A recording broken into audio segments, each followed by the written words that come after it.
If you have a lot of tasks to manage, setting priorities in TickTick helps you focus on what's most important first.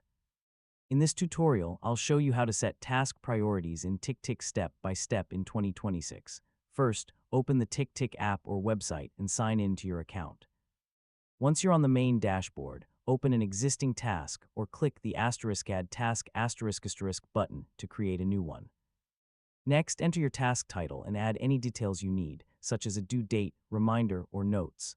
Now, look for the *priority * option in the task editor.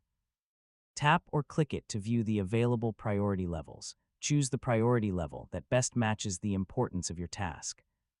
TickTick typically offers options like high, medium, low, and no priority, making it easy to organize your workload. After selecting a priority, save the task.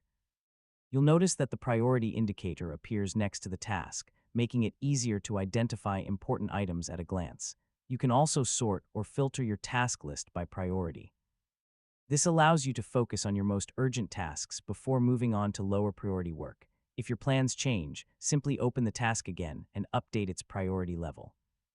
Your task list will automatically reflect the new priority. For the best results, review your priorities regularly and adjust them as deadlines or responsibilities change.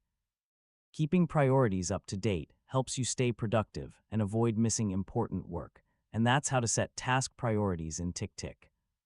Yeah, using priorities is a simple way to stay organized, focus on what matters most, and manage your time more effectively. Thanks for watching, and I'll see you in the next guide.